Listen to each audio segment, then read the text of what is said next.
left to right. Russell Westbrook. You love the Philadelphia Eagles. Let me get a hell yeah! What's happening, guys? What's going on? It is Deibs, Mr. Crockpot on Twitter. Welcome to Party on Broad, special edition of Party on Broad for you today. Joining us today is our co-host, Jack Connell. Follow him on Twitter at Jack Connell TPL. What's up, Jack? Nothing much. It's been a very crazy 48 hours in Eagles free agency. A lot of news. Ready to talk about it. Good, bad, and different. Let's do it. Let's do it. We have a huge guest today. You all know him as Jamie Lynch on 97.5 The Fanatic, the hardest man, working man in the world of Philadelphia sports radio. Thank you so much for joining, man. What's going on, Jamie? Yeah, not much. Good to be back on with you guys. It's been a while. So, yeah, a lot happening. A fun time right now. It's a nice escape from our outside world of reality in the coronavirus. So it's nice to talk some football and not think about everything else. Absolutely. I don't know. I've been just going crazy with Disney Plus and Netflix, man. This has been a really, really nice distraction. So yeah, I downloaded the new Call of Duty. I dove head first into that. Oh man, I'm getting smoked. I'm terrible. There's only so much Witcher 3 you can play. You know what I mean? Like the teams are too good. I can't keep up. Absolutely. So let's talk about the biggest news of the day. It is Darius Slay. The Eagles and new cornerback Darius Slay reached an agreement, 3 years, $50 million. They send a third and a fifth rounder to the Lions, the 85th pick, the 166th pick. Slay gets $16.6 million per year, makes him the highest paid quarterback in the NFL. Jamie, what was your initial reaction to the move? Just pure joy. I think it's the best cornerback they've had in easily over a decade. I mean, it kind of reminded me of Asante Samuel, I guess, in terms of a trade for a playmaker. I'm thrilled. I'd rather pay top cornerback money than I would top wide receiver money. So I'm totally cool with it. It's the price you had to pay. It's the going rate. Inability to draft a cornerback here the last 7-8 years has been a real Achilles heel for them. So they went out and they made sure they addressed it with a proven commodity. The guy's a playmaker. He's a shutdown corner.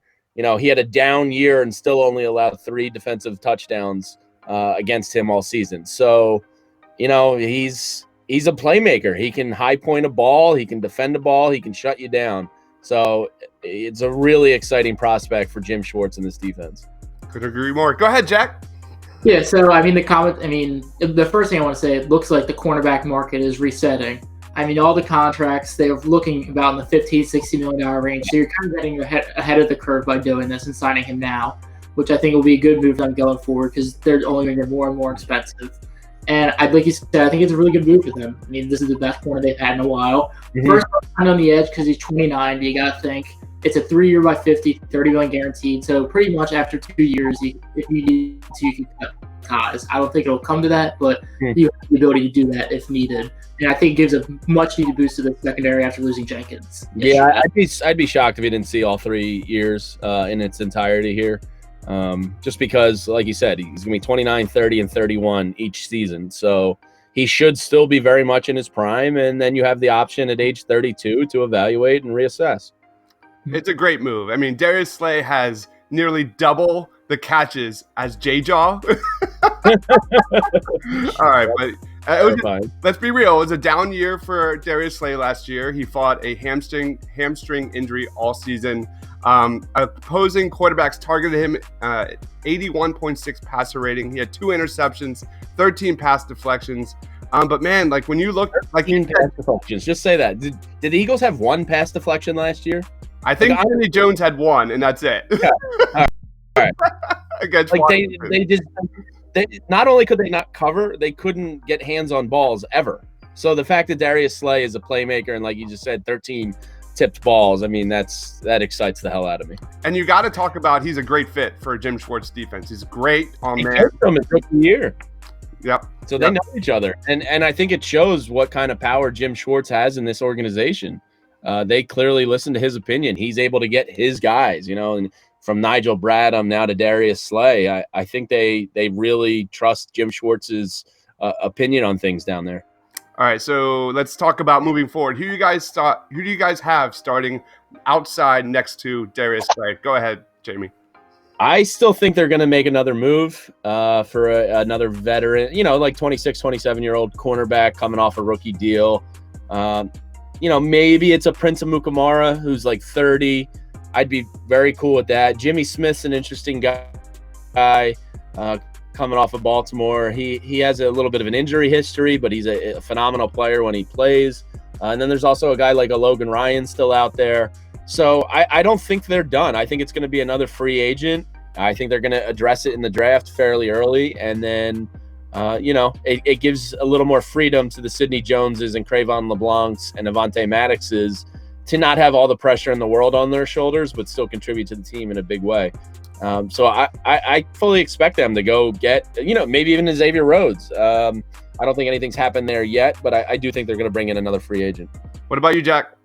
I kind of on the same lines. I think you'll still see somebody else be brought in. I think it'll be interesting to see the development of some of these young guys. I mean, Bills is likely moving to safety. I really like Cravon LeBlanc. I think he can develop into a really nice corner for the Eagles going forward. But kind of like Jamie said, I think you'll likely see another guy being brought in along the lines of Amukamara or Jimmy Smith, something like that. One of those kind of players. I think it'd be interesting to see. I don't know how. I mean, you're kind of going to be tight on cap space going forward, so I don't know how much these guys are going to want. If it's going to be a trade or if there's a guy in the market, it will be really interesting to see who they bring in and for how much. I'm going with the forgotten man, Sidney Jones, man. We've only had a few weeks of Philly spring training, but that Sidney Jones, Marquand Manuel might be the new Reese Hoskins and Joe Dillon, man. That pairing, I really want to see Sidney Jones take that next step. Maybe we see some sign of life from Sidney Jones moving forward, but like you said, Jamie, I think we're going to see another incoming edition, and Josina Anderson just tweeted out like 30 minutes ago that still something is in the works. Yeah. Dude, any guesses, Jamie, what that could possibly mean? I've seen some things on Twitter. Now, we were just talking about it before we went live here about Ngakwe's money, but he's out of Jacksonville. He's still 24 years old, an elite pass rusher. So he's going to want top of the market value, which is probably around $20 million. So I don't know if they'll be able to swing it, but the thought entered my head, and I can't get rid of it now. If you added Ngakwe to this defense and were able to get a Ruggs, a Lamb, a Judy, or somebody of that ilk in the first round, I think that's an A+ offseason. I don't think it's going to happen. I think there was enough holes in this roster that they have to go B+ players the rest of the way to fill in like 6 positions, as opposed to an A+ grade on one position. So I still think, they'll bring in a veteran linebacker type, maybe a Brashad Perriman, somebody like that. Robbie Anderson doesn't do a whole lot for me.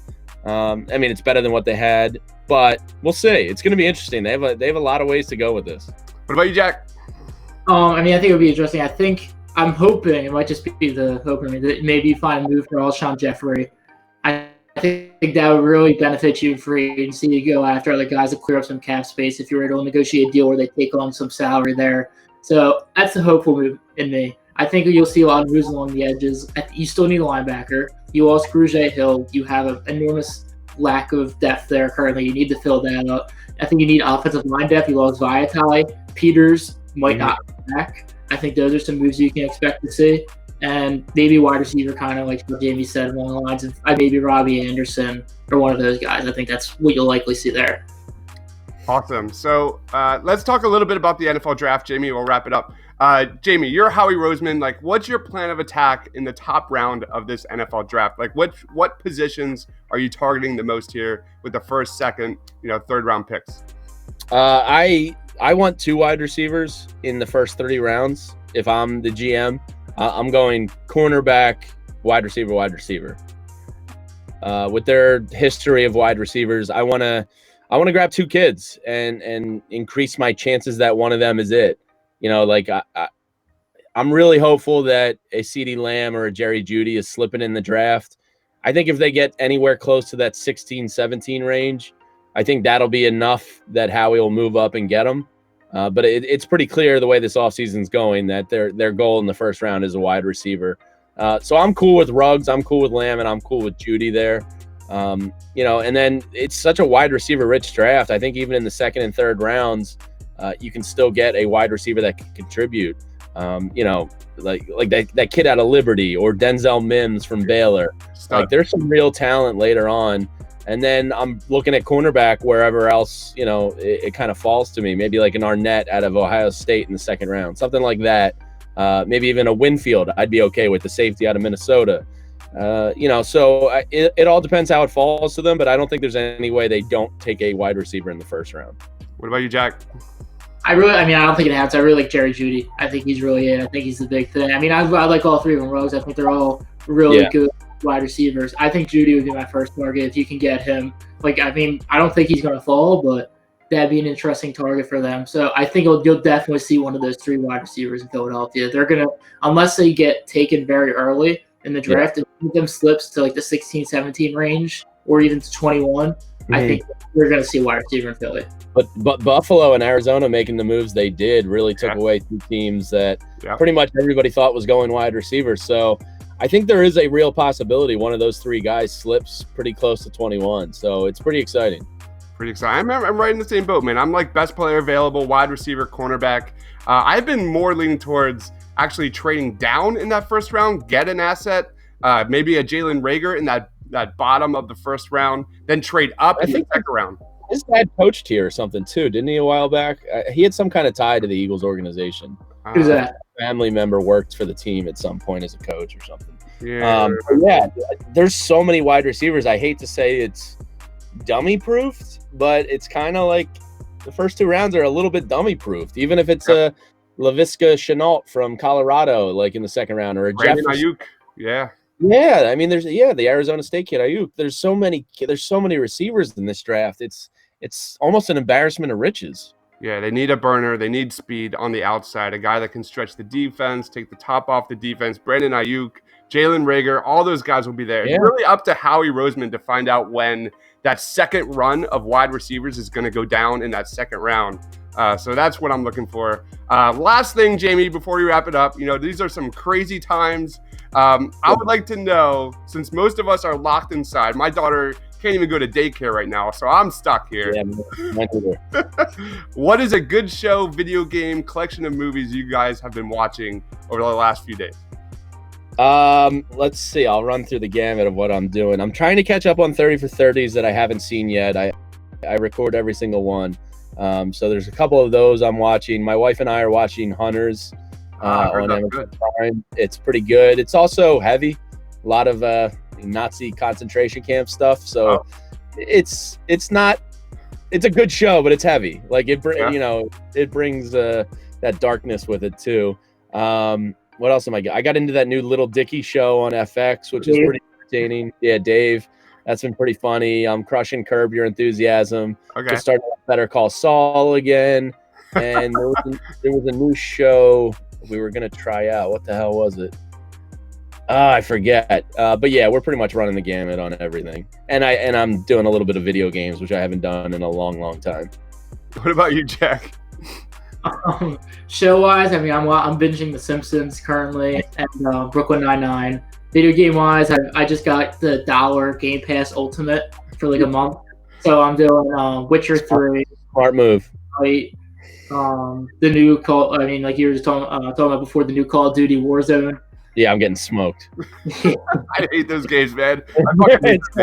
I get smoked by like 10-year-olds and I can't handle it. My ego can't handle that shit.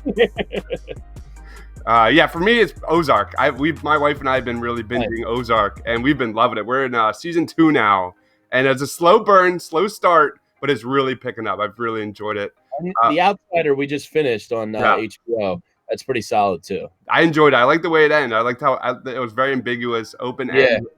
I don't think a season 2 is official, but very good, very good. I love those slow burns. Hopefully, I think Ozark is supposed to come out again fairly soon. Yeah, for like a week.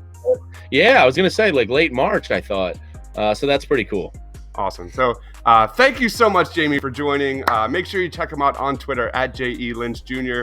and 97.5 Mornings at the Fanatic, dude. Thanks for joining, man. We have fun, man. We just try to, have fun and keep it real on the morning show. And we all genuinely like each other. So we try to put out the best product we can. And it's a good time. I love the little shout out. So one of my really close friends is the one who did the Julio Jones rumor on Twitter, and you guys were talking about it at the end of the show. What's he doing? What is he doing? Dude, it's. I don't want to. We'll talk about it after I turn this off. I mean, if they get Julio Jones, I mean, I'm running through a wall, but it's just, come on. Yeah. Make sure you check out Jack on Twitter at JackConnellTPL. For Jamie, for Jack, for myself, thanks for watching, guys. Stay awesome. See you guys. See ya. Swing and a miss. Struck him out. The Philadelphia Phillies are 2008 World Champions of Baseball. And the Sixers win it! Wow! Oh, man. And being just posterized, Russell Westbrook.